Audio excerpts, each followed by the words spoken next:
While the EU is calling for creating humanitarian corridors in Syria, how close are we to a foreign military intervention? Well, there is already a foreign military intervention going on. Don't forget that NATO, they have a command and control center in Hatay province, southern Turkey, very close to the Turkish-Syrian border. We've reported about this months ago.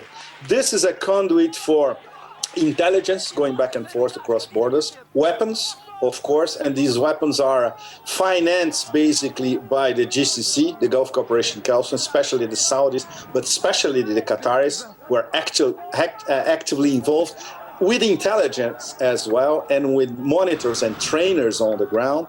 Plus, they have another conduit through the Lebanese border. There are two roads that go, one road goes to the suburbs of Damascus and the other one goes to Homs. So this has been going on for at least 3 or 4 months. It started around October, November last year. So the foreign interference is already there. And in what concerns the Syrian National Council, for instance, they are supported directly by Nicolas Sarkozy and David Cameron, by the Turkish government, and by the Qataris.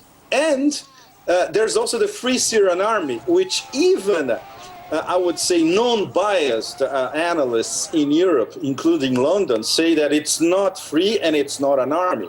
It's a bunch of guerrillas infiltrated by people affiliated with Al-Qaeda, with Salafi jihadists. So the foreign interference is already there, active, and it's going to be much more hardcore from now on. Because the Arabs in the GCC, who control the Arab League nowadays, the 6 Persian Gulf monarchies, they are already on the record saying that, yes, we're going to be arming them more and more. But with Russia and China trying to mediate the conflict, calling both sides for dialogue, NATO and Arab states create Friends of Syria group. What are they really trying to achieve by doing that? Look, with friends like these, look at the list of friends. Washington, Britain and France, former colonial powers who actually divided the Middle East among themselves, including the division of Syria itself. This cancer that started a century ago, it's still pestering and festering in the whole region. And this is the responsibility of the Brits and the French 100 years ago.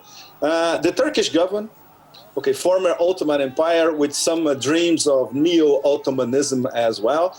And the Persian Gulf monarchies, those beacons of democracy in the Persian Gulf, who are preaching regime change, but not for democracy and for the benefit of the Syrian people, because they want a hardcore Sunni Muslim Brotherhood organized government in Syria instead of Assad.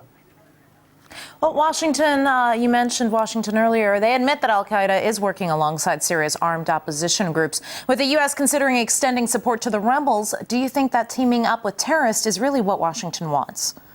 Yes, because this is exactly what they did in Libya. Don't forget that liberated Libya is now a country run by militias.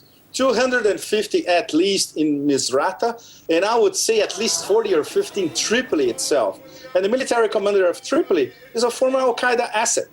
They've been working together since, at least for the past 10 months at least in Libya, and for the past 3 or 4 months at least in Syria as well. It's the same modus operandi without the no-fly zone, because now Russia and China, they drew the red line in the Security Council. Forget it. We're not going to have a Libya 2.0. So now it's much more complicated because it's a shadow war. It's been going on for a few months. It will increase from now on. So now this is a shadow war doubled with a civil war, which the only people who will lose in all this are the so-called Syrian people that once in a while our masterpieces of democracy or mediocrities like Cameron Sarkozy refer to. Pepe Escobar, Asia Times correspondent, thank you for taking the time to talk to us from Bangkok. Thank you.